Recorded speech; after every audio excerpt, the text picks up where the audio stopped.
Pemirsa indahnya Ramadan, sebentar lagi Lebaran akan tiba. Pakaian baru, makanan serba ada, bahkan ada yang sampai membeli mobil baru.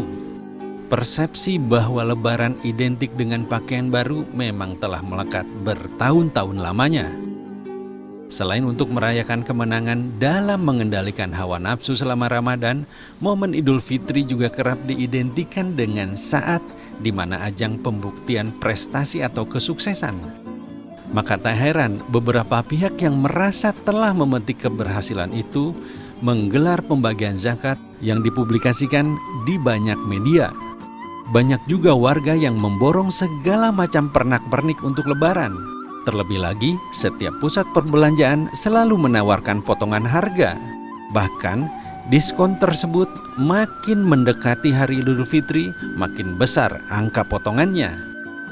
Para pembeli pakaian baru tentu saja bersemangat memburu harga-harga diskon tersebut. Kadang tidak lagi memikirkan apakah sejumlah pakaian yang dibeli tersebut benar-benar diperlukan atau tidak. Toko perhiasan dan dealer kendaraan juga tak sepi dari buruan pembeli.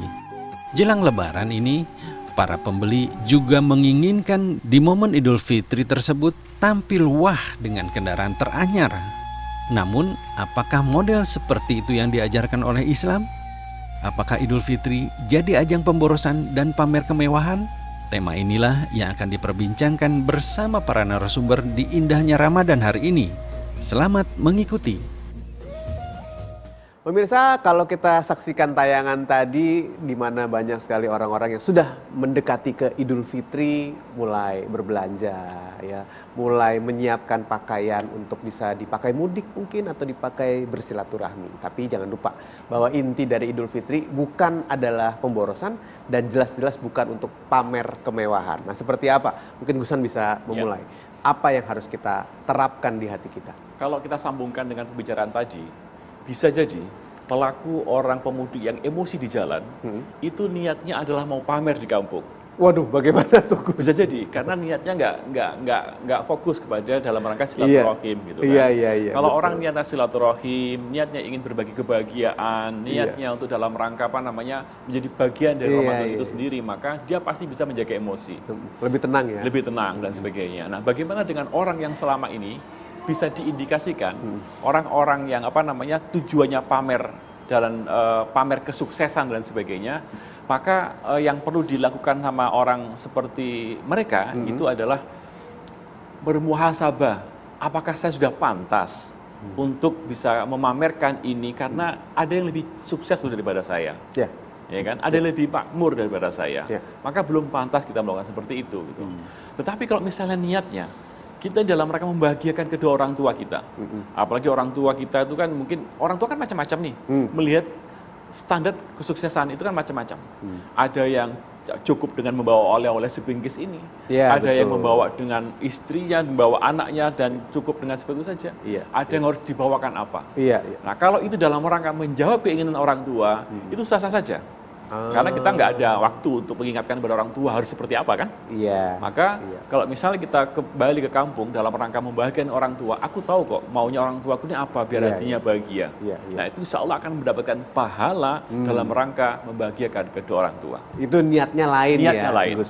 Ustadz, biar nggak boros, biar nggak kelihatan pamer pada saat kita Idul Fitri, saat mudik. Jadi kalau kita mau flexing, kita mamerin ke orang, sehingga supaya kita dianggap kaya, kita membeli yang branded hanya untuk nyenengin orang, itu kan kita ini hidup untuk orang apa untuk diri kita sebenarnya? Iya. Untuk dianggap sukses, Ustadz, biasanya kan begitu, dianggap wah sudah bekerja di luar kampung halaman, berhasil di sana, jabatan tinggi, gaji gede, pulang-pulang mobil baru, motor baru, baju baru. Oke, berarti apa kurang kenceng, bisik-bisik.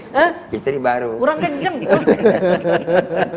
Aduh, Kiai. Jadi standar suksesnya yang kalau itu pertanyaannya, kita kembali bagaimana tentang Quranic world, Quranic view. Bagaimana cara pandang Quran melihat sukses? Wal asr innal insana lafi khusr illa alladzina amanu wa amilus solihat wa tawassaw bil haqq wa tawassaw bis sabr. Ayat ini cuma 3 ayat ya, 14 kata, 68 huruf. Singkat banget nih ayat. Ayat ini salah satu tema utamanya berbicara siapa orang yang sukses, siapa orang yang rugi. Orang yang rugi menurut Al-Quran bukan orang yang gak punya materi. Tuhan bilang semua manusia berpotensi rugi. Al-insan, innal insan. Huruf alif lam di sana maknanya al-jinsiyah lil istighraqiyah, kata anak pesantren, menunjukkan semua manusia tanpa terkecuali berpotensi rugi. Illa, kecuali Tuhan kasih disclaimer, kecuali al-aman, orang yang telah meraih iman, punya kekayaan spiritualitas. Lalu kemudian wa amilus salihat, dia beramal yang saleh, beramal yang baik. Al-Quran tidak bilang amilul kathirat, amal yang banyak, tapi amal yang baik. Karena yang banyak belum tentu baik. Ya. Yang ketiga, dia punya kepekaan sosial. Wa tawassaw bil haq wa tawassaw bis sabr. Dari tiga kriteria orang yang beruntung menurut surah ini, satu pun tidak ada yang menunjukkan sisi materi. Iya. Kekayaan spiritualitas, beramal yang baik, amal itu bisa dengan harta, bisa dengan pikiran, bisa dengan apa saja, tenaga, dan punya kepekaan sosial. Yang bisa ngejalanin ini belum tentu orang yang kaya loh. Orang yang cukup materinya, tidak terlalu kaya, dia bisa. Dan itu orang yang beruntung menurut Quran. Jadi Quran tidak bilang orang kaya, orang yang beruntung adalah dia yang pamer, dia yang kontrakannya banyak, dia yang depositonya banyak. Enggak. Kamu cukup punya kekayaan spiritualitas, mau berbagi kepada orang, lalu kemudian punya kepekaan sosial, kamu manusia yang beruntung sesungguhnya. Nah, jadi cara pandang kita yang harus dirubah nih. Cara pandang kesuksesan itu ya. Iya, saya sukses. Sukses menurut siapa nih?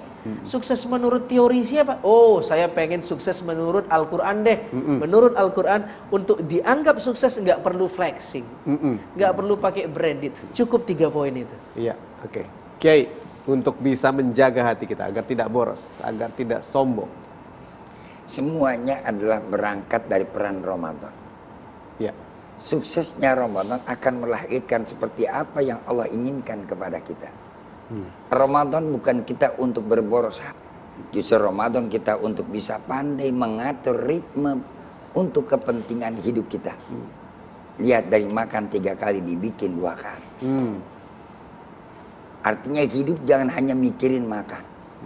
Tapi makanlah untuk hidup, jangan hidup untuk makan. Iya. Itu satu. Iya.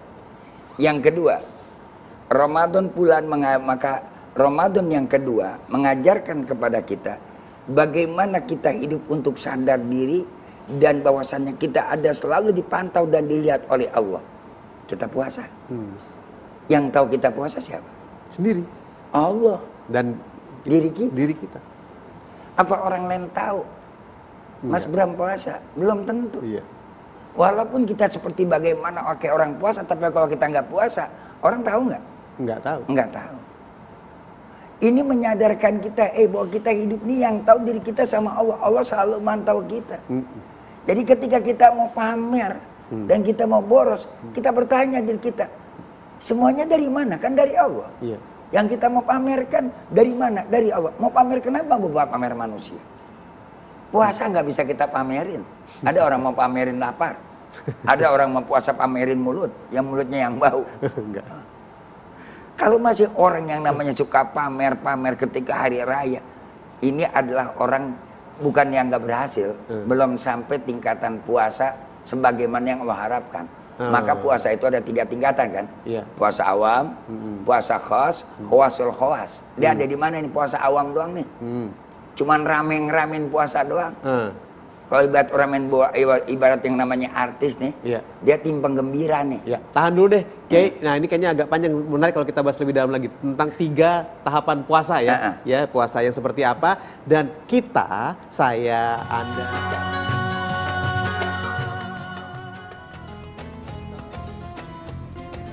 Umat muslim di seluruh dunia meluangkan lebih banyak waktu beribadah di masjid selama bulan Ramadan. Ini akan menjadi masalah ketika umat muslim menjadi minoritas di negara Eropa yang belum banyak terdapat masjid. Fakta ini yang menyemangati umat muslim asal Indonesia yang tinggal di Belanda untuk terus mengupayakan ada lebih banyak masjid di negeri kincir angin.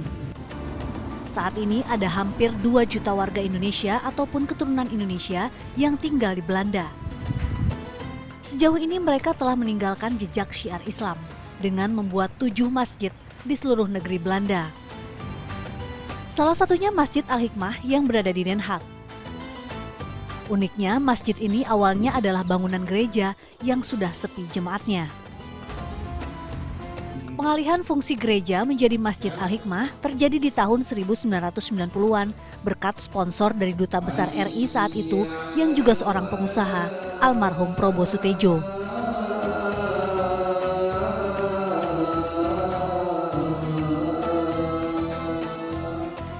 Kita lanjutkan dari apa yang tadi Kiai Sumarno jelaskan kepada kita, bahwa puasa itu ada 3 pemirsa ya. Kita termasuk bagian yang puasa yang mana nih, coba kita dengarkan sama-sama. Puasa ada 3 tingkatan. Ada puasa awam, puasa khas, puasa khawasul khawas. Kalau puasa orang awam, mereka puasa cuma tahan lapar, haus, dan dahaga aja. Melaksanakan, menjaga segala apa yang batalkan. Cuman sampai di situ titiknya tuh. Selesai udah. Yang dia nggak berpikir yang lain, yang penting saya melaksanakan asal sekedar eksekusi puasa. Jadi di puasanya cuma nungguin beduk. Selesai. Okay. Padahal orang yang berpuasa tapi itu sudah dapat pahala kan? Ya asal dapat doang. Asal dapat doang. Terus semuanya yang penting Allah kan yang urusan pahala, ini urusan Allah. Iya. Hak prerogatif Allah, kita nggak bisa menentukan tidak atau enggak. Itu urusan Allah. Kita terima. Yang kedua, puasa khas. Puasa siapa? Orang yang puasa menjaga seluruh organ tubuhnya. Masya Allah. Mata dia jaga, kuping dia jaga, mulut dia jaga, hidung dia jaga, tangan dia jaga, kaki dia jaga. Sehingga pada waktu Ramadan dia berpikir saya mau melangkah kemana. Nggak sekedar asal ujung-ujung jalan doang. Nggak sekedar asal bergerak doang. Ini kadang-kadang dia bilang saya puasa. Pagi-pagi olahraga. Bukan nggak boleh olahraganya.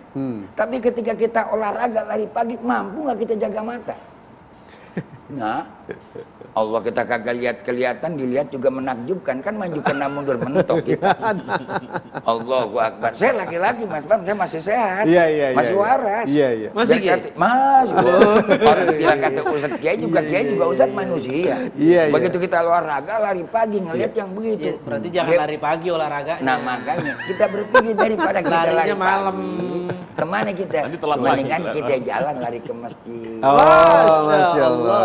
Begitu. Iya. Ini modal jari doang satu bisa ngebunuh orang. Iya. Bisa ngebunuh karakter. Iya, betul. Bisa yang lagi yang namanya mematikan jalan hidup orang. Bisa lagi yang namanya menjerumuskan manusia. Dan juga jangan khawatir. Dengan jari yang bergerak bisa mengangkat harkat derajat manusia dan bisa membuka pintu surga. Nah ini yang kita jaga nih, tangan kita bagaimana, jari kita yang bagus. Itu puasa kedua, tingkatan kedua. Mata kita jaga. Pandangan yang bagus. Kita lihat yang cakep. Apa kita lihat yang cakep? Kita lihat yang baik-baik. Mana lihat yang baik? Lihat Al-Quran. Andaikan kita tonton HP, film-film yang positif. Awas. Kadang-kadang seharian, bukan kita nggak boleh nonton film, nungguin waktu berbuka puasa. Kalau indah Ramadan mah cakep ditonton. Kalau indah Ramadan udah pasti indah udah. Tapi ini kan sahur. Apa kita mau perpanjang? Ada dibuka juga nih. Nah, indah Ramadan bisa. Buka puasa. Ya Ramadan kan indah. Iya betul. Supaya indah ya harus kita begini. Iya. Bagaimana caranya, Masya Allah. Kita lihat yang bagus. Yang bagus yang mana kita? Yang positif, yang baik, yang enak. Asal jangan tuh mata melotot doang. Boleh kita melotot mata. Tuh mata melotot kayak ikan asin. Ikan asin matanya melotot. Ya matanya melotot ikan asin. Nah oleh karena itu bagaimana kita yang lihat paling yang tinggi. Khawasul paling tinggi. Tadi ditunggu yang khawasul. Bukan mata. Iya. Nah, kuping juga sama di kupingnya. Masya Allah ya. Mendengar yang baik. Mendengar yang baik. Bagaimana kita dengar yang baik-baik? Kita dengerin Quran, dengerin omongan. Kalau ada orang ngomong nggak baik, kita jangan dengerin. Bilang ini shaim. Bedanya apa Kiai yang paling tinggi? Bedanya? Ntar dulu. Nah, yang paling tinggi yang berat puasa hati. Ini dia. Yang ketiga. Puasa hati. Puasa hati nih, keinginan duniawi kita buang. Baru keinginannya nggak mau. Mau lebaran pakai baju 17. Hah? 17 dia mau pakai. Panas kayak. Oh ganti-ganti. Orang saya nih kan, ya orang belanja ngeborong baju sampai begitu banyak. Saya tanya, yang mau dipakai berapa sih? Satu. Nah kalau dibeli 17 biji, apa di 17 nya dipakai semua? Nah ini kadang-kadang manusia pada kagak mikir. Iya. Allahu Akbar, puasa ini kan hati nih. Nafsu kita, bagaimana kita puasa hati kita? Hati kita biar tentram, kita lihat biar adem. Bagaimana hilangkan keinginan dunia. Saumu an himmatid dunya. Kita puasa daripada keinginan dunia. Bukan nggak boleh orang cari dunia. Oh, Allah kasih suruh kita cari dunia. Walatan sanasibaka minad dunya, Allah bilang. Jangan kau lupa dengan bagian kamu dengan dunia, tapi jangan punya keinginan untuk mencintai dunia. Ya Allah, kalau udah dunia di hati kita, Masya Allah, rusak pikiran kita, akan gak bener langkah daripada perilaku kita. Karena itu puasalah dari keinginan dunia.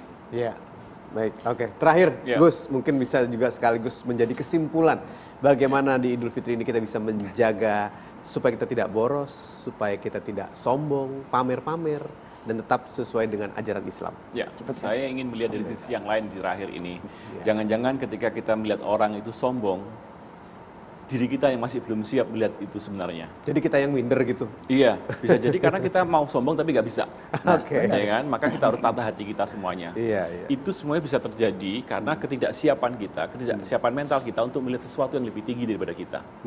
Maka Ramadan ini harus membuat kita lebih menunduk hati, menunduk diri, agar kita menjadi pribadi yang bisa mengayomi, bisa memahami kebutuhan dan juga memahami persepsi orang, dan juga bisa memahami perasaan orang. Ketika kita tidak sombong, jangan karena orang lain, dan ketika kita sombong pun jangan karena orang lain, tapi karena diri kita sendiri. Jangan kita diperbudak oleh orang lain, tapi jadilah diri kita sendiri, menjadi pribadi yang baik, maka insya Allah kita menjadi orang yang tegak lurus, menjadi orang yang punya prinsip, dan menjadi orang yang bisa melindungi yang lain, dan menjadi pribadi yang insya Allah lulus dalam Ramadan ini. Amin. Terima kasih Gus, terima kasih Ustadz, terima kasih Kiainya. Sama-sama. Dan pemirsa, mudah-mudahan dengan puasa kita bisa menjadi orang yang lebih bisa menahan diri kita. Agar bisa terjauhkan dari pemborosan, terjauhkan dari ingin pamer. Dan ketika kita pun harus mudik, kita mudik dengan hati yang bersih. Terima kasih sudah menyaksikan indahnya Ramadan kali ini. Saya Hilbram Dunar, wassalamualaikum warahmatullahi wabarakatuh. Waalaikumsalam.